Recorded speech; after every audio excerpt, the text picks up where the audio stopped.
The quantum scanner exploded in Dr. Nadia Winters' hands, showering the tomb's limestone walls with sparks. She dropped the smoldering device and stumbled backward, her eyes fixed on the impossible reading it had displayed in its final moments. Negative mass. "Tell me someone got that data upload," she called out to her team, still blinking away the afterimages of the explosion. The response came not from her colleagues, but from the Djed Pillar they'd been studying. It began to hum. The sound started low, barely perceptible, but within seconds it resonated through the newly discovered chamber beneath Alexandria's catacombs. The ancient symbol, carved into a material that resembled obsidian but predated Egypt's first dynasty, began to emit pulses of deep crimson light. "Everyone out!" Dr. Ahmed Karim, the site's lead archaeologist, shouted from the chamber entrance. But Nadia remained frozen, transfixed by what the quantum scanner had revealed in its dying moments. The Djed Pillar wasn't just carved into the wall. It extended through it, deep into Earth's crust, like the tip of a massive buried structure. "Nadia!" Ahmed grabbed her arm, but she shrugged him off. "Look at the light pattern," she insisted, pulling up her tablet's holographic display. "It's not random. It's responding to something." She overlaid the pulse frequency data onto a star chart, and her hands began to shake. "Ahmed, it's synchronized with Phobos, Mars's moon." "That's impossible. This chamber has been sealed for 1,000 years, yes." Nadia's fingers flew across the tablet surface. But what if that's exactly the point? What if someone sealed it precisely because they knew what would happen when Phobos achieved this specific orbital position? Before Ahmed could respond, a message flashed across both their devices. "Emergency alert from Ares Base 1. The holographic display showed live footage from humanity's first Martian research station. The red planet's surface was shifting. "This is Dr. Chen reporting from Olympus Mons," a breathless voice announced over the static-filled transmission. "We're detecting massive subsurface movement. Something's emerging from the volcano's eastern slope." The camera panned to show a massive black spire pushing through the Martian rock, a perfect match for the Djed Pillar in Alexandria. "It was never about Earth," Nadia whispered, watching as more spires began to emerge across the Martian surface. "The Egyptian Djed Pillars aren't the originals, they're the control mechanisms." The humming intensified, and the chamber's walls began to display previously invisible hieroglyphs, illuminated by the pillar's pulsing light. But these weren't traditional Egyptian symbols. They were something else, something older. "I can read this," Ahmed said, his voice filled with disbelief. "But that's not possible. This language, it's in my head, like it's translating itself." Nadia felt it too, knowledge flooding into her mind, complex mathematical equations and astronomical calculations that made her dizzy with their implications. "They weren't gods," she said, understanding finally clicking into place. "The Egyptian deities, Osiris, Isis, all of them, they were survivors." The translation continued to unfold in their minds. A dying civilization. A desperate plan. A solar system-wide network of machines designed to transform worlds. And humanity, carefully guided through millennia of development, being tested for the worthiness to inherit this legacy. But there was something else in the message. A warning. The network was awakening, but it wasn't complete. The final Djed Pillar, the key to controlling the entire system, was still missing. And they weren't the only ones looking for it. The chamber's entrance suddenly filled with harsh white light as a helicopter thundered overhead. Through the ancient doorway, Nadia could see armed figures rappelling down into the excavation site.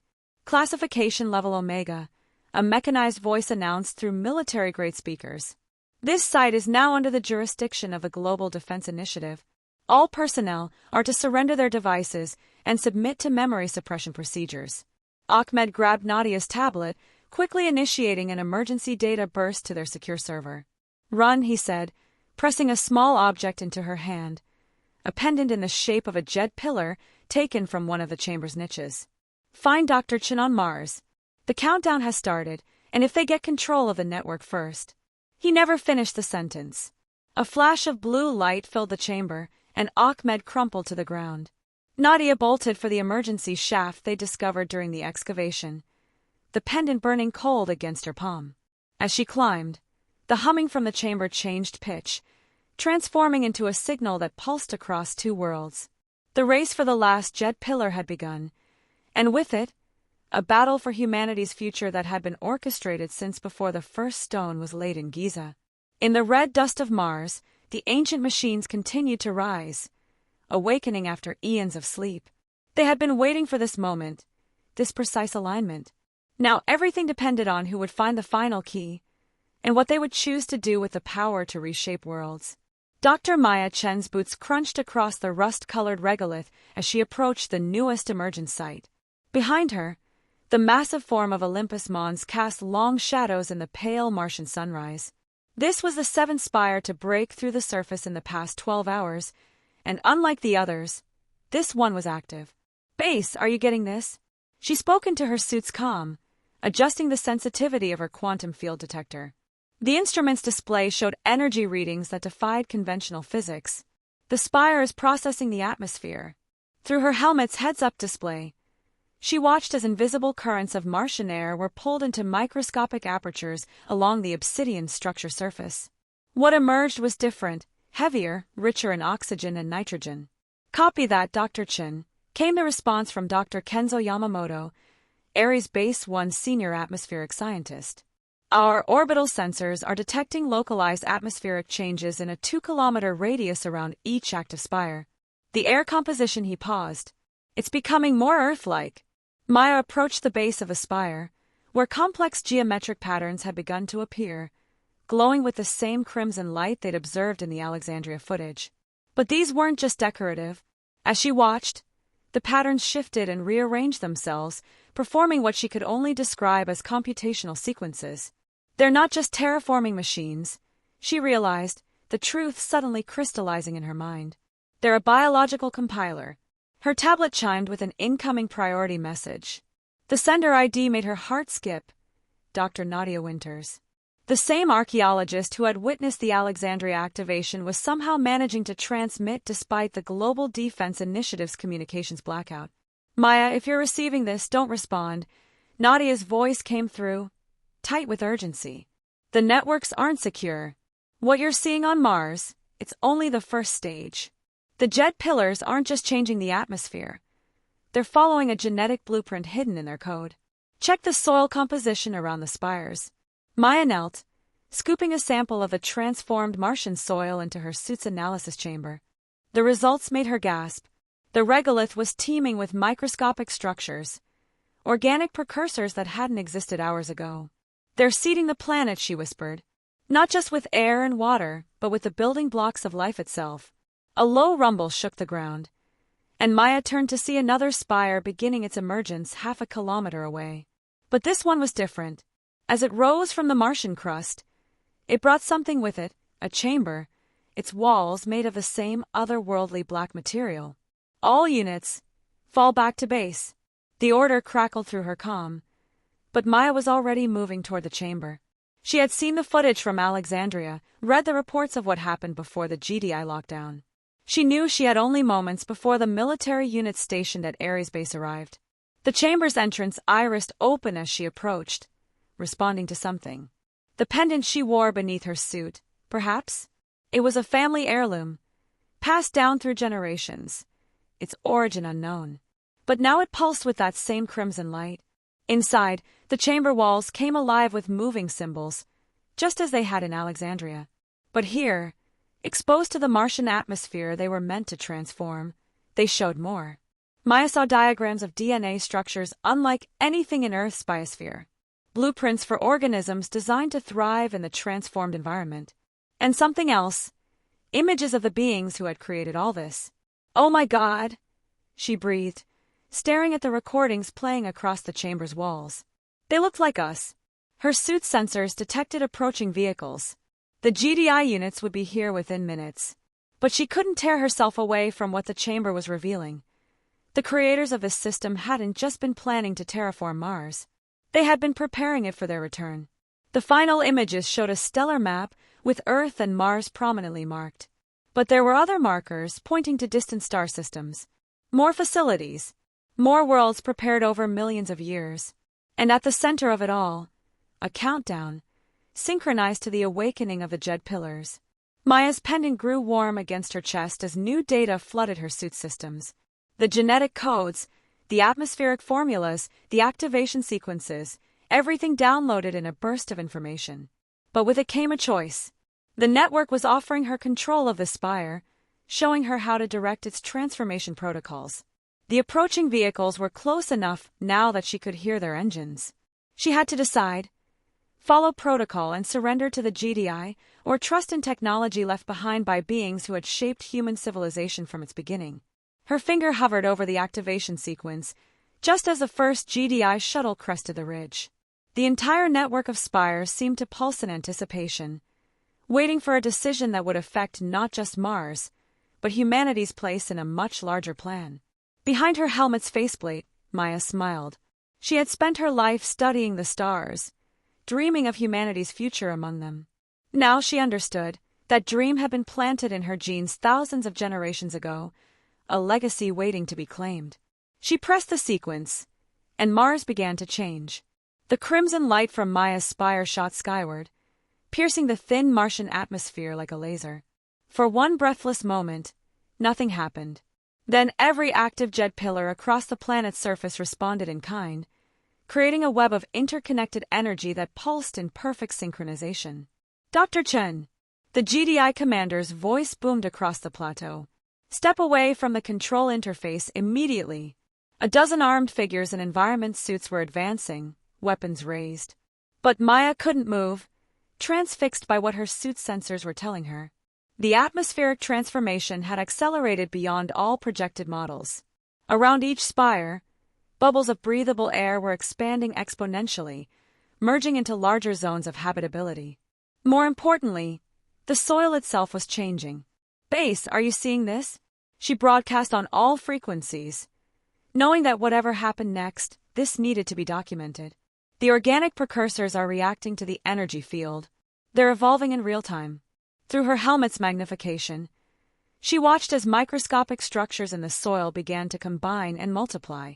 The first visible result appeared at the spire's base, a patch of something that looked impossibly like moss, growing on Mars. The GDI units had reached her position, but they too had stopped to stare at the transformation unfolding before them. The moss was spreading outward, following the path of the transformed soil, its growth accelerated by whatever program Maya had activated. Her pendant burned hot against her chest, and with the sensation came understanding.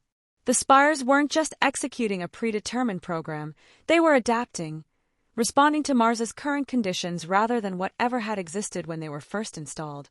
"Everyone, check your radiation readings," she called out, an urgent realization striking her. The spreading botanical growth wasn't just transforming the soil, it was creating a biological radiation shield. Protection against Mars's harsh surface conditions. The commander grabbed her arm. "Dr. Chen, you don't understand what you've done. The Alexandria protocols were clear. This system has to be activated in the correct sequence, or..." He was cut off by a deafening rumble.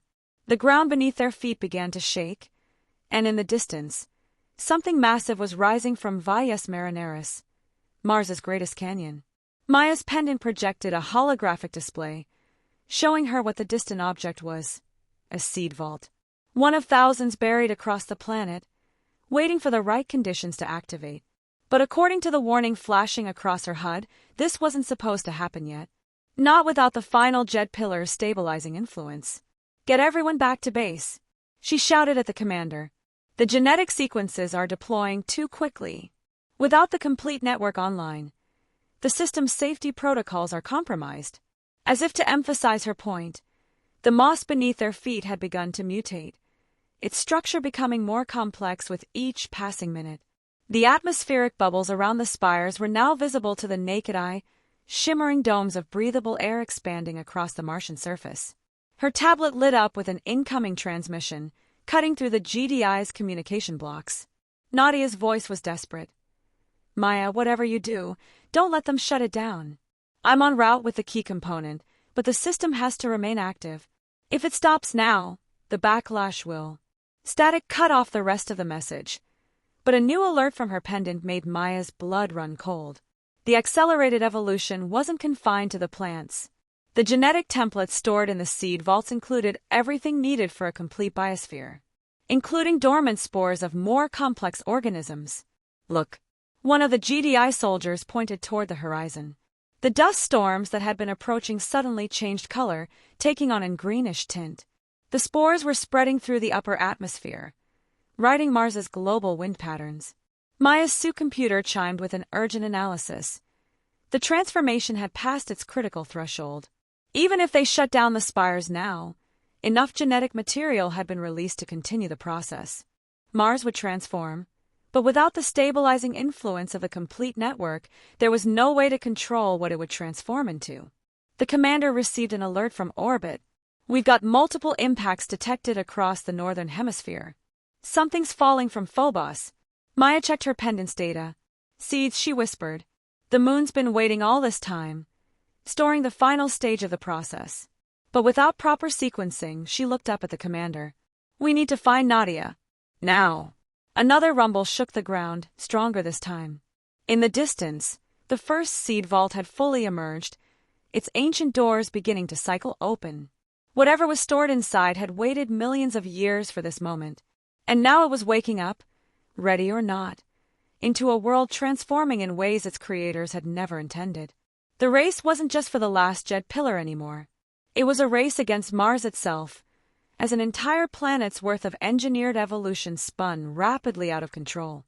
The vault's ancient doors finished their opening sequence with a hiss of preserved atmosphere. Chen stood at the threshold, her suit sensors struggling to analyze the impossible readings coming from within. Behind her, the GDI commander barked orders to his team, establishing a quarantine perimeter around the massive structure that had risen from Vies Marineris. Base, are you copying these readings? Maya's voice shook as she directed her suit's lights into the vault's interior. The atmosphere inside it's not just Earth normal. It's perfect.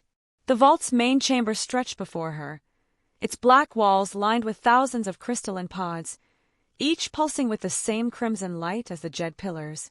But it was what floated in the center of the chamber that made her pause. A massive sphere of liquid, suspended in a gravitational field that shouldn't have been possible after millions of years. Dr. Chen, the commander's voice was tight with tension. Our orbital sensors are tracking an unauthorized landing vehicle entering the atmosphere. It's using some kind of stealth technology we've never seen. Maya knew who it was before he finished speaking. Her pendant had grown warm again, resonating with something approaching from above. Nadia had made it. The pods are hatching, one of the GDI scientists announced, his voice filled with a mixture of terror and awe. The crystalline containers had begun to crack, releasing their contents into the vault's perfect atmosphere. Maya stepped closer to the nearest pod, her helmet's magnification revealing what lay within. They're seeds, she said, but like nothing we've ever seen. The genetic structure, she trailed off as her suit's computer tried to make sense of the analysis. They're designed to adapt, to evolve based on the conditions they encounter. The liquid sphere in the center of the chamber suddenly pulsed, and streams of genetic information appeared on every surface of the vault. Maya's pendant translated in real time. These weren't just plants. They were the foundation species for an entire ecosystem, each designed to build upon the last in a carefully orchestrated sequence of evolution. A massive crash from above made everyone jump. Through the vault's open doors, they watched as a ship unlike anything they'd seen before descended from the swirling, spore-filled atmosphere. It landed with impossible grace, its hull seeming to shift and adapt to the uneven Martian terrain. The ship's hull irised open, and a figure in a sleek environmental suit emerged, clutching something that pulsed with familiar crimson light. Nadia, don't try to stop her, Maya ordered as the GDI units raised their weapons. She has what we need. Nadia sprinted toward them, the object in her hands growing brighter with each step. As she entered the vault, Maya saw what it was. The pendant Ahmed had given her in Alexandria, but transformed. It had grown, crystalline structures extending from its surface like a blooming flower. The final key. Nadia gasped through her suit's calm. It wasn't just the last pillar we needed, it was this. She held up the transformed pendant. They're all connected. The pillars, the vaults, the seeds. They're a system, waiting to be completed.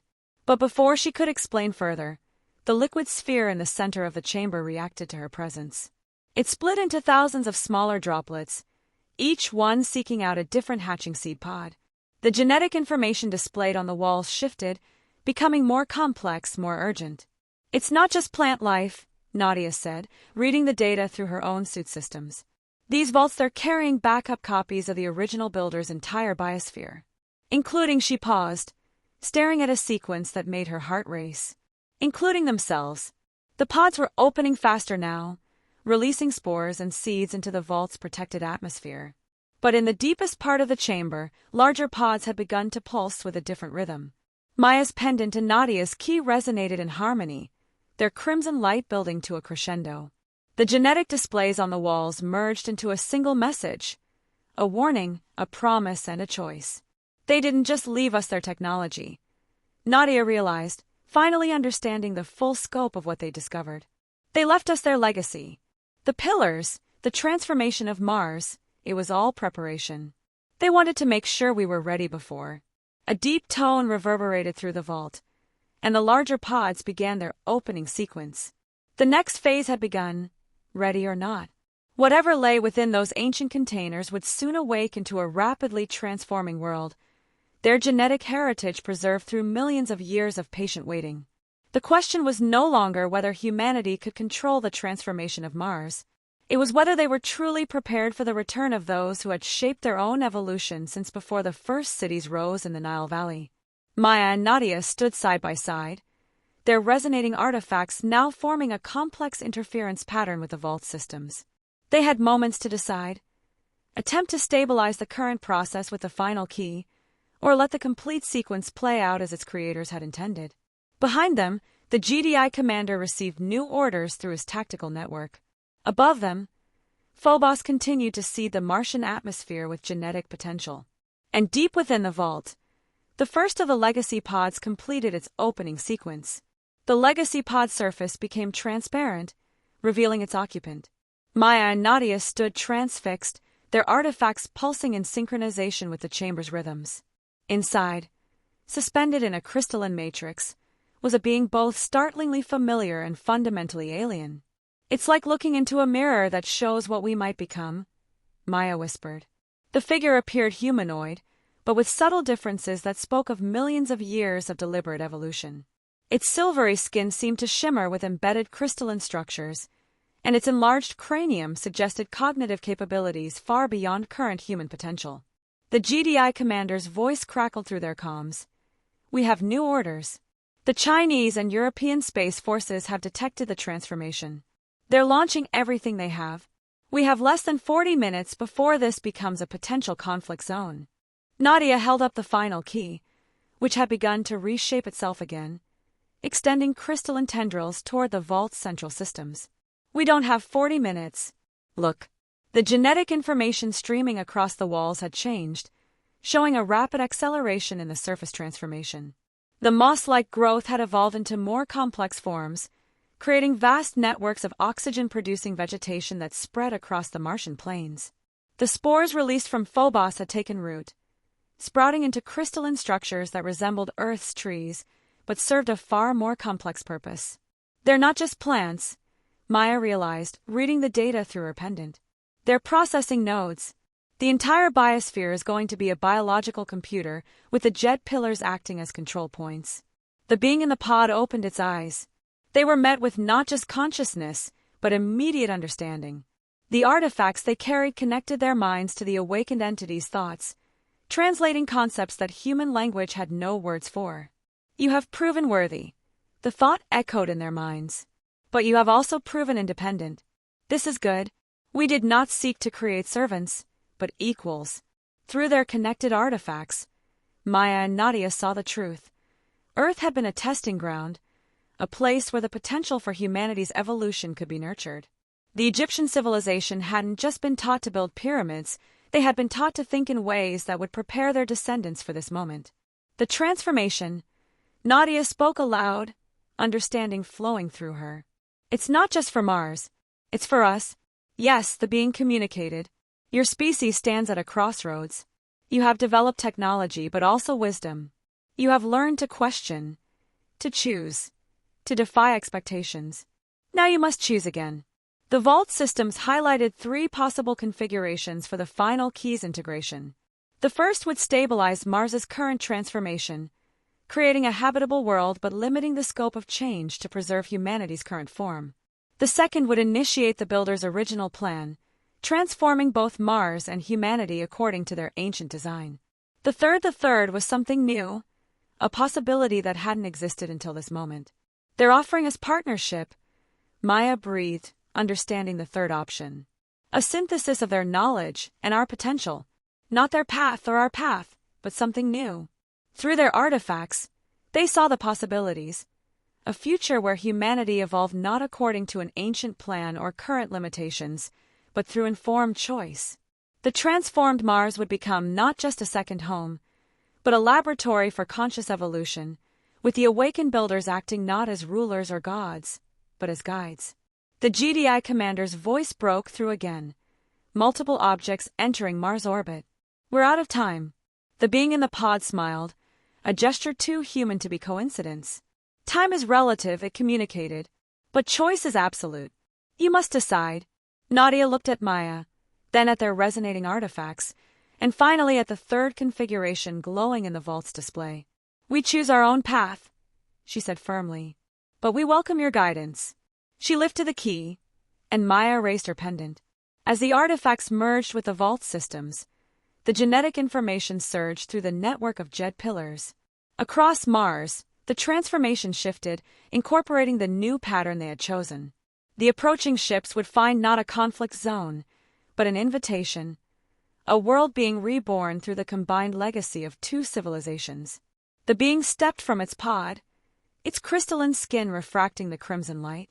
Around them, more pods began their awakening sequence, but differently now, altered by the choice that had been made. The builders would return not as masters of a predetermined plan, but as partners in an unprecedented experiment. Above, Mars's atmosphere continued its transformation, now swirling with patterns of possibility that no single species had envisioned. The moss had evolved into forests of crystal and carbon, each plant a computing node in a planet-spanning network of consciousness. The spores from Phobos rained down like stars, each one carrying the potential for new forms of life that would combine the best of both human and builder genetics. And in the vault, as the first of Earth's ships began their descent through the transformed atmosphere, humanity's representatives stood with their ancient guardians, ready to begin a new chapter in the story of two worlds and two species, bound together by choice rather than design. The Last Djed Pillar had served its purpose, not as an ending, but as a beginning.